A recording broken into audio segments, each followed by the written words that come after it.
ano yon, Saturday, March 8, birthday ng isang apo namin sa pamangkin. Between 7 o'clock, 7:30, biglang nandito kami sa small room.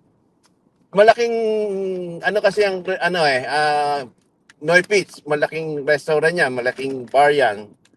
So, nandito kami sa isang small room, parang exclusive siya, hindi siya doon sa main hall. Nandun kami. Well, pagkatapos kumain, medyo siyempre, paikot-ikot. Biglang may dumating na grupo, marami sila. Hindi ko alam na first day, akala ko may kasalan lang or may reception. Okay lang. Tapos biglang nakita ko, ano to, di ba? Kaya sabi ko, uy, gusto niyo ng scoop? Nag-live ako for 2 minutes. Yung ginamit mong live yan eh. Ibig sabihin, ginamit ko pang reaction ng video mo, live pala yun. Live. Kung mapapansin mo, may sinashout ako dyan, si Melanie, si Sophia yata, kasi nanonood sila from the Philippines. Mga viewers ko yan. So, after that, nakita ko, may mga artista. Sabi ko, I should cut it. Huwag ko ito ila-live. Maganda to, i-video. Mas marami akong viewers. So, kung tatapusin niyo yung second video na uploaded, nakikita nyo, nakunan ko ng video, ng click si Jaya, si Joey Albert, tapos si Tita Boots Bautista, si Tita Boots. Yan ang pinaka-last kong personality na nakunan eh. Boots Ansonoa? Yes. Boots Ansonoa, yeah. Oh. Yes, ganito kasi yan. Narinig ko na galing pala sila ng film festival dito I think sa Long Beach or sa isang convention na may mga artista. Tapos, ando si Shara, hindi ko lang wala doon sa video, si Shara Soto, yung head ng film industry, something sa Pilipinas. So, siguro, nagutom sila, pumunta sila doon. Kaya nga yung ko is, siguro, umattend sila ng kasal. Kasi mga bongga yung suit nila eh. Yeah. So, yun ang doon, yun ang pangyayari doon. Without any, tapos may nagko-comments pa na nandun nga yung tanto ko. Hindi ko naman kilala yung tanto ko. Tapos nagsasabi nandun yung secretary ng tourism. Hindi ko kilala yon. Ang ko lang is makunan ko si First Lady. Yeah. Siya lang talaga kilala mong parang bongga eh. Oo, kasi di ba, yan eh, parang, kung marinig nyo doon sa background ko, may naghahanap pa ng resibo eh, tinatanong pa yung resibo. Tapos isa pang grupo doon, sino ba yung VIP na sinasabi mo? Sabi ko, hindi nyo pakilala, yung First Lady. Sino dyan? Yung maliit ka ako, puro maliit. Hindi maliit yan. Sabi ko, yun, yung isa, yun.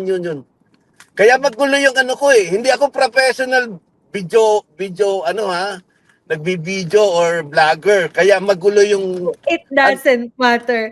It doesn't matter because, your video answered all the question here in the Philippines. Yeah, oo. Yes.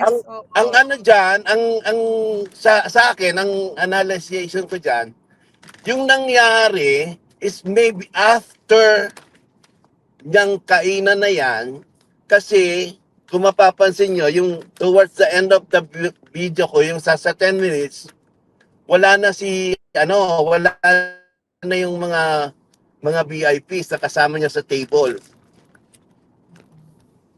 So, kung nangyari yung kung mga 12, so, hindi po pwedeng makaalis ka diretso siya sa airport, that is 7, 8 o'clock na eh. So, babiyahe pa siya. Kung ang flight ng aeroplano is 12, parang late ka na, hindi ka na makakapasok sa airport. Diba? Babiyahe ka pa eh. So, at saka, ang laki ng LAX Airport. Ang laki. Oo. 1 hour pa siya from LA, di ba? 1 hour siya from LA. Mga 30 to 45 minutes pa kasi nasa Long Beach na sila eh. Long Beach and Noy Beach eh. Oo. So, So, sabi mo ng ano, 45 minutes, kasama na din pati oo. traffic doon. Oo. Ngayon, pagdating doon, Kuya Gadoy, hindi naman kaaalis mo lang ng ano ng party, pack up agad, punta Pack agad ng up airport. agad, oo. Walang gano'n.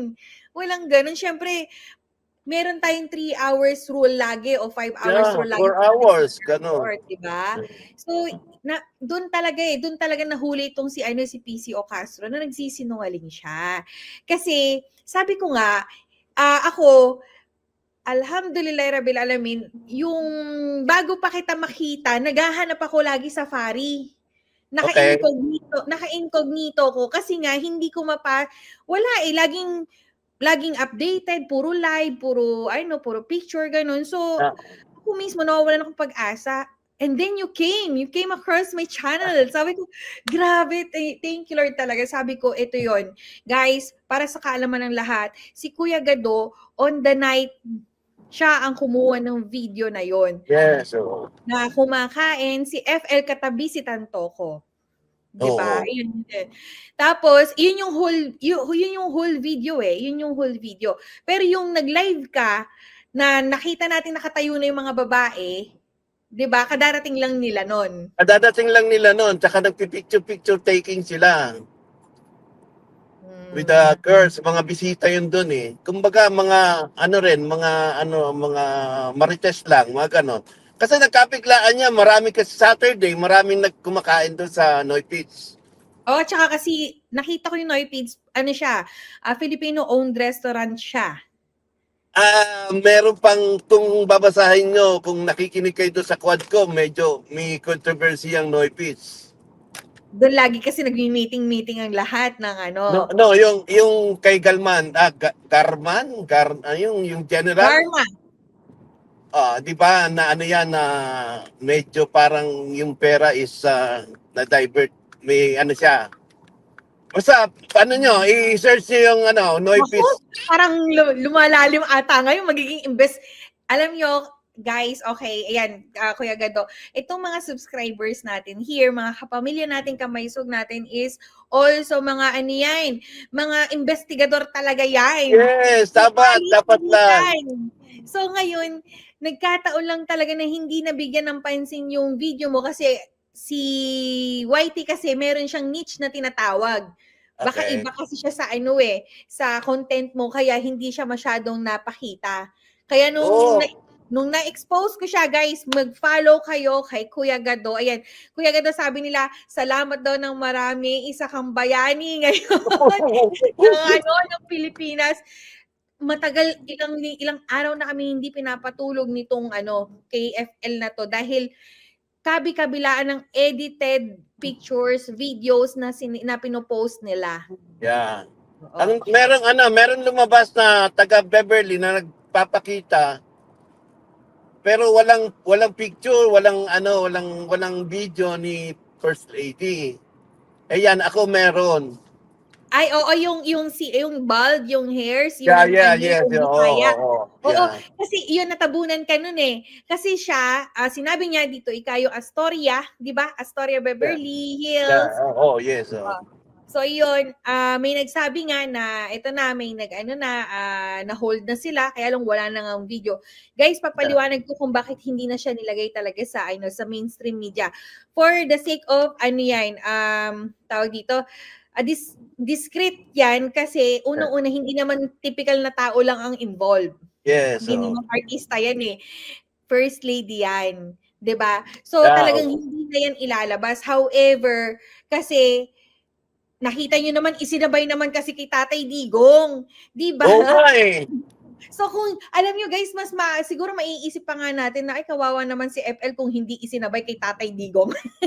'Di ba? Kung wala silang ginawang kasalanan kay Tatay Digong. Pero ngayon, ayan, ikaw ang susi. Ayan, guys, mag-follow kayo kay Kuya Gado USA sa sa Whitey niya. Magpasalamat tayong lahat sa kanya because of his video.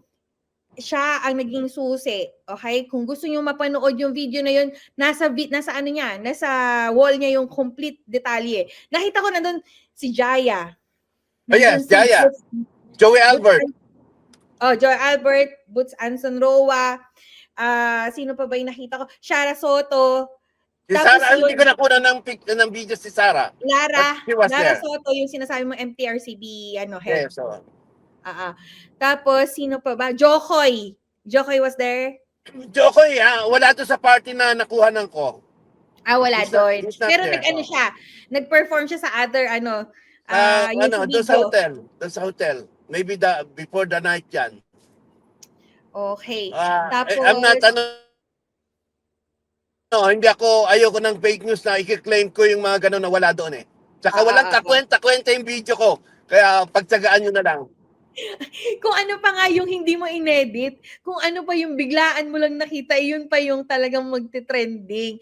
Yan guys, pasalamatan natin si Kuya Gado. Wala pong edit yun. Wala pong edit yun. Actual po yun. Wala pong dagdag. Wala pong bawas yun. Kung makikita nyo, kung tignan nyo yung mukha ni First Lady, nandun pa yung marka na... Yung marka niya dito. Siya. Oo, yung dito niya. Marka niya sa mukha. Kita pa rin. Tapos, Kuya Gado, ito ang question ko. Nung time na pinost mo siya, wala ka pang kaalam-alam. Diba? Wala. Kasi yung first video, yung 2 minutes, automatic yun eh. Pag nag-live ka, pag pinatay mo, automatic yun. I-upload niya na ni White, magsasarili na yon. Yeah. And then, yung 10 minutes, the following day ko pa Monday ko pa yung in-upload kasi Sunday, it's nothing. So, kumbaga, wala namang importante dyan. But I decided... Guys, uulitin ko, para mas maliwanag sa lahat, the shortest video na 2 minutes, yun yung nakapost sa akin. Iyon yung live video, so hindi edited yun, guys. Walang walang edit ng time o kung ano man yun. Makikita nyo, legit, real time nung time na yun na pinost siya ni Kuya Gado. Yes. So, ayun na. Answered prayer talaga dumating ka, Kuya Gado, sa amin. Yung nga yun eh, kita mo sa background, may nagtatanong ng resibo kasi ako kinakausap. Nakita ko yun. Sabi mo pa nga, gusto niyo ba ng scoop? Yes. Gusto ba ng scoop? Di ba scoop naman yung First Lady nasa Amerika? Di ba? Yes. Walang mali siya yun sa akin. Kaya kayo yung mga dyan, huwag niyo ako pag-interesan. Wala akong kwentang tao na Uy, grabe hindi eh. No, Kuya Gado, whatever you have now is, we really appreciate your effort. Actually, accident, parang hindi mo ina-expect, di ba? Accident blessing yan na malaki ang tulong nito para masagot yung katanungan, nasaan nga ba ang First Lady ngayon? Yes. So, nandito siya nung sinasabing may namatay. Nandito siya. Which is 8 dito, 9 dyan. Diba?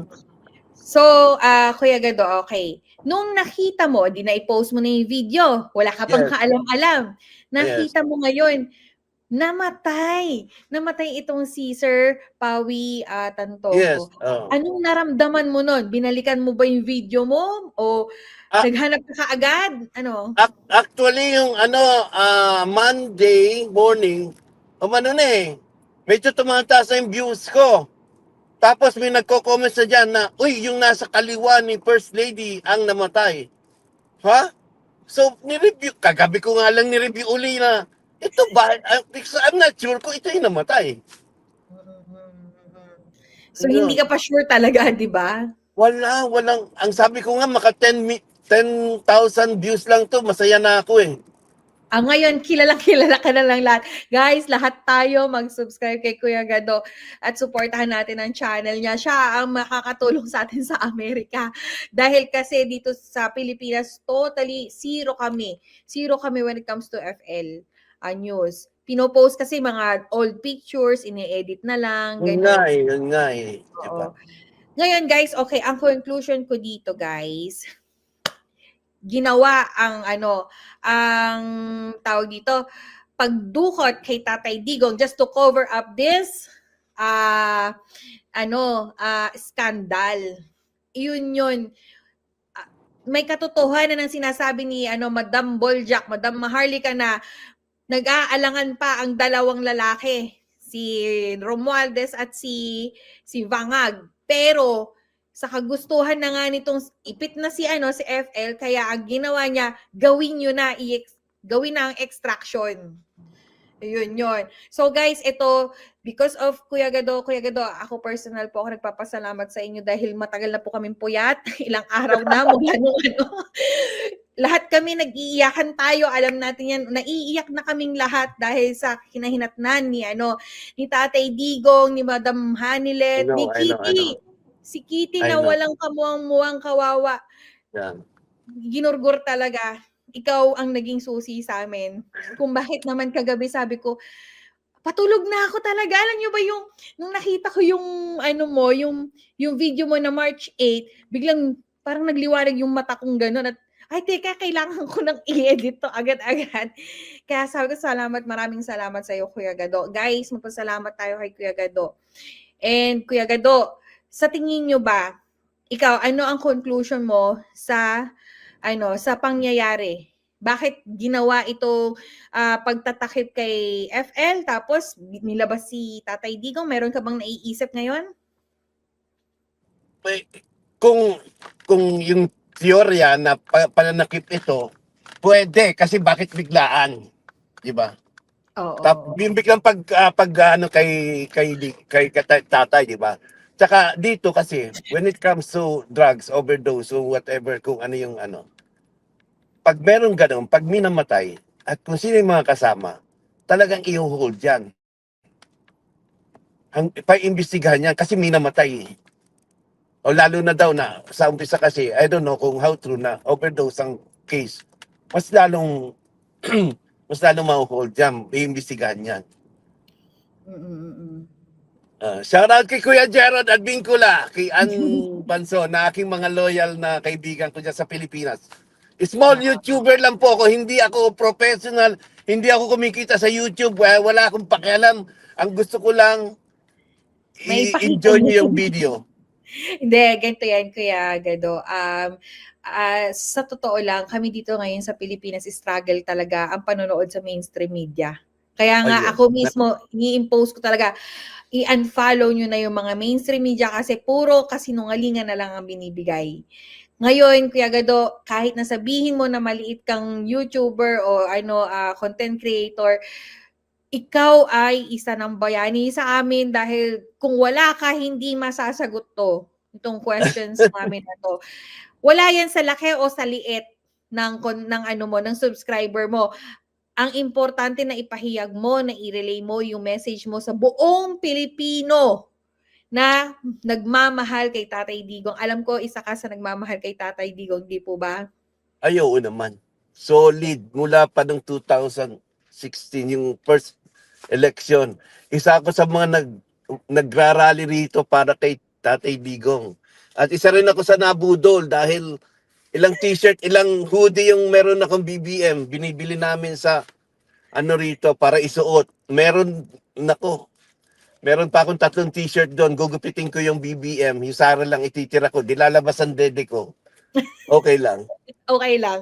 Opo, importante maka-support pa rin tayo. Bali kasi ngayon naka-live tayo sa Facebook, tsaka naka-live tayo sa YT. Hindi ko kasi nila-live usually yung mga ganito sa TikTok kasi sensitive sila eh. Masyado, madali ako mabandon eh. Lagi ako nababahin. So ngayon, ito, guys, kung gusto ninyong maliwanagan, okay, ang dami na ding nagbabash dyan. Kayong mga nang babash, ito, nakasalalagay kay Kuya Gado, yung kasagutan ng mga tanong namin na sinasabi nyo kami fake news. This one is not a fake news kasi live video ang ginawa niya. Live yung video niya, yung 2 minutes clip na yun, naka-live po iyon. Okay? So, imposible yung sinasabi nyo fake news. Ngayon, kung talagang sarado pa rin ang isip ninyo, wala kaming magagawa. Kami, nagmamahal kami sa ating bansa. Tatay Digong is just siya lang ang kinatawan, kumbaga, di ba? Pero ang pagmamahal niya sa Pilipinas, sabi ko nga, paulit-ulit kong sinasabi, si Tatay Digong ang pinaglalaban niya tayong mga Pilipino. Tayo, hanggang saan ba natin siya kayang ipaglaban? So, mabuhay ka, Kuya Gado, USA. At sigurado yan madaming magi-invite sa iyo ngayon na na magi-interview. At napakataas ng viewers natin, almost 8,000. At ang dami-dami nating ang dami-dami nating anong tawag dito. Nagko-comment. Actually, before pa tayo mag-live, sabi ko meron akong pasabog. 9:15 hanggang sa hindi ako marunong mag-set up. Kaya, Bahala na.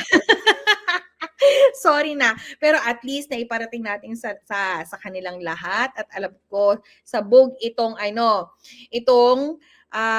ating channel. Ayan. So gusto ko lang i-shoutout din ito yung alam nyo guys, sa totoo lang yung mga small content creator, i-follow nyo na. Lahat yan. Basta DDS supporter. Kasi sila, hindi nyo i-expect sila pa mas makakuha ng madaming ebidensya. Shoutout kay Dada TV Official and Achi, iyan, Sarah, Almusen, iyan. Maraming salamat. And meron ka bang message, Kuya Gado? Batiin mo na lahat ng gusto mong batiin.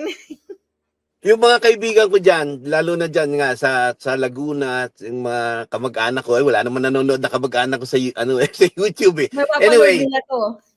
marami nagtatanong, ano ba daw ako? Tignan nyo na lang yung profile picture ko dyan sa Facebook, kung ano yung ko. Nilagay ko yan nung nahuli yung hinuli na si Tatay Digong. I am not a Filipino for nothing. Laban, Maisog. Yeah. Maraming salamat sa iyo, Kuya Gado. At saka hindi, guys, alam niyo kung paano kami pinagtagpo. Nag-comment siya doon sa picture ko. Actually, sa YT, ang hirap mag-reach out eh. Kaya ngayon, alam ko po, hinanap niyo yung Facebook ko. Nag-comment siya doon sabi ko, luma na to, mga bulok naman kakoy nasa harapan. Yes. Di ba? Yun eh. Meron kasi akong pinost na ganon. And then, ang sabi mo lang doon is, hi, Kuya Gado, USA here. Alam mo ba, parang lumaki yung ulo kong gano'n na, oh my God, ito yun. Tapos hanggang sa, hindi ka nagre-reply, sabi ko, baka tulog pero gigisingin kita. Calling, Kuya Gado, sabi. So, Kuya Gado, hindi ko natatanungin yung full name mo. Alam ko kailangan protektahan din natin si Kuya Gado. Pati yung address, alam natin na sa Amerika siya. Okay, yes, guys? And yun na nga, sa Philippines, ang sinusuportahan niya is Duterte pa rin po. So yun, ito. Ang dami nag-friends request. Sorry ha, hindi ako tatanggap ng ha. Inaano ko yan. For security, oo. At Kuya Gado, gusto ko ipaalam sa iyo na itong March 28 na to, birthday ni Tatay Digong. And isa to sa malaking regalo para sa kanya. Sinasabi ko po sa inyo talaga na ito malaking bagay sa kanya to kasi lahat tayo nagulantang sa ginawa sa kanya. Laban talaga po. Maraming salamat Kuya Gado. I'm not a Filipino for nothing. Mabuhay po kayo, Kuya Gado. Salamat sa mga salamat sa subscribers nyo, mga subscribers dyan. Oy, ulitin ko, mag-subscribe kayo kay Kuya Gado. USA, yan, naka na siya, naka-pin siya sa screen natin. Salamat. Okay, so for sure, Kuya Gado, madaming mag-invite pa sa iyo ng interview. Okay, maraming salamat. Assalamualaikum. Wassalamualaikum. Ayan. Anong masasabi nyo? Yan, shout out sa ating mga viewers dito sa ating Facebook page. Ayan, ang dami nyo dyan. Pero alam ko, mas tumuto kayo dito sa YT kasi mas malinaw. Ayan, magre-replay ako. Yes, magre-play na ang lahat. Hindi ko na kayo mabasa dahil sandamakmak na ang tawag dito. Nagko-comment. Oo, ayan, pa-subscribe ninyo si Kuya Gado USA. Pakihanap din si Dada TV. Ayan, si Dada TV yung isa sa mga technical officer ko dito, na kapatid ko. Hindi ako marunong. Kaya kailangan talaga meron tayong mga ganyang katulad ng kapatid kong yan. Shoutout sa'yo. Tsaka si Madam Tusha. Si Madam Tusha, napagod kasi siya. Nag-practice siya ng sayaw. Ngayon, madami kaming inasikaso. Kung bakit naman, sabi ko bukas na lang ako mag-live. Totoo naman, yung gusto ko sana siyang isama. Mas masaya nga kung nandito si Madam, 'di ba? Alam niyan, kaya lang, mame. Biglaan kasing nag-comment lang si Kuya Gado. So ayokong mawala yung chance na ibinigay niya para sa atin as Filipino people. Iisa lang siya, guys, alam nyo, ang dami nating question, ang daming sinasabi talaga na puro tayo fake news. Inilabas ng lahat ni Madam Maharlika yung yung mga nalalaman niya. Pero still, binabato pa rin tayo ng kasinungalingan. 'Di ba? Alam niyo yan. Okay, guys. Anong masasabi niyo? Sige nga. Anong masasabi niyo ngayon sa expose na to?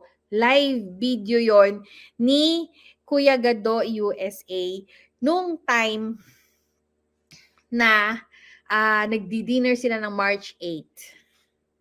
Oh, malaking ebidensya po 'yan. Yes, 'di ba? Malaking ebidensya. Oo. So confirm host na nandun pa si FL. Yes, okay. Ang conclusion ko sa situation na to. We have to respect.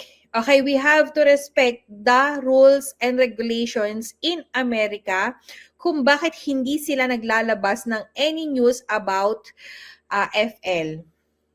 FL is not an ordinary person. Hindi siya artista lang na katulad ng iba nila Beyonce, nila PDD na ilalabas. No. FL is one of the prominent people in the world.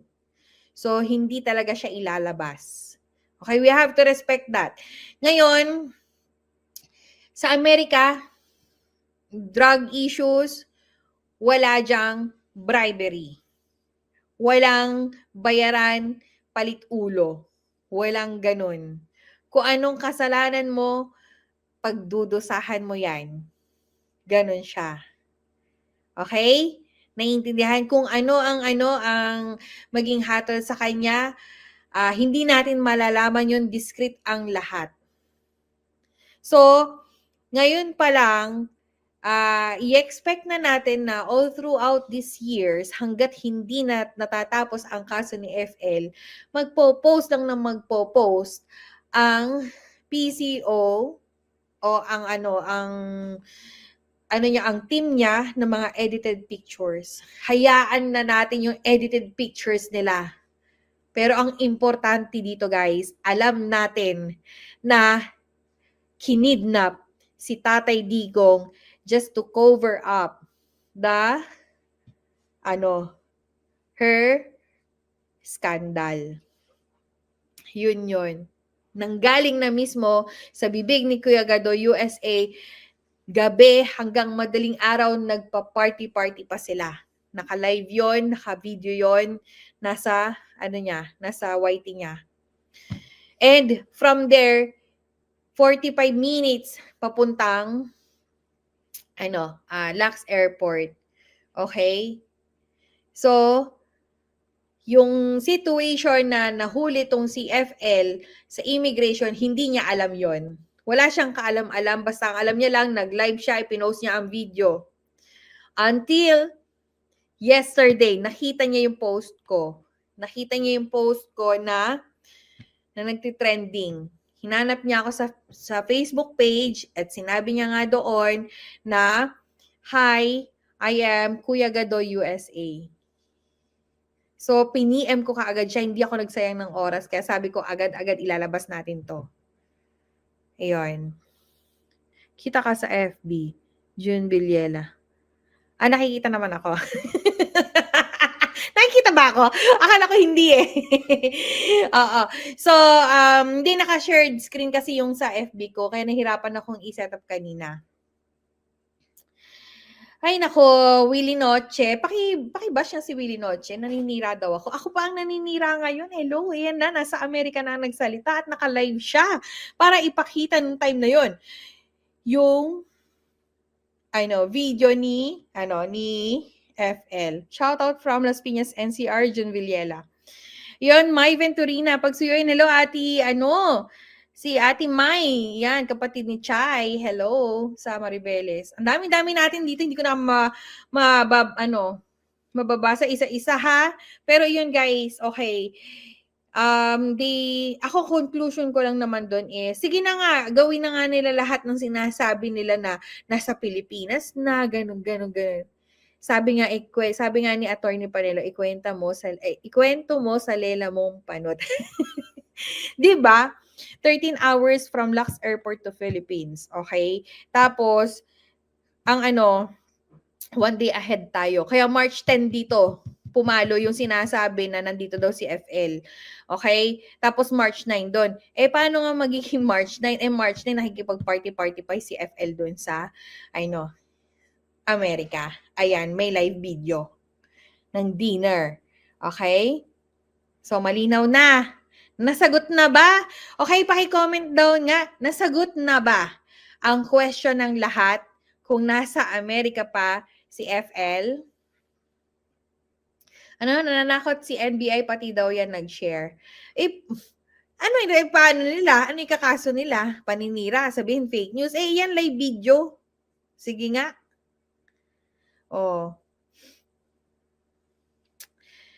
Paki-comment daw nga kung nasagot na. Yan, Zenaida Minyosa, nasagot na. Ayan, nasagot na ba sa mga FB friends natin dyan? Nasagot na ba ang inyong mga questions? At paki-subscribe si Kuya Tano, yun, buti si Katano TV, buti pinost niya ni Kuya Gado, USA.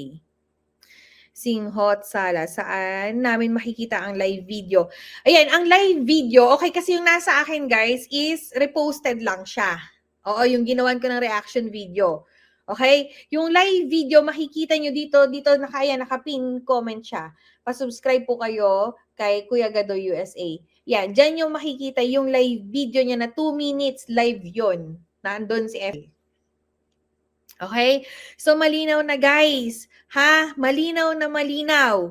Ulitin ko, ang pagdukot, okay, ang pagkuha o ang pag-aresto kay Tatay Digong is a plan na extraction. Okay? Kailangan siyang gawing sensationalize ang pagkuha sa kanya agad-agad. Kasi nga, para mapagtakpan ang pangyayari sa Amerika. At yun nga mga kababayan, anong masasabi niyo sa balitang ito? Maaring ihayag ang inyong opinyon at kuro-kuro sa comment section sa ibaba. Huwag din kalimutang mag-like, mag-subscribe at mag-share sa bidyong ito. Maraming salamat sa panonood.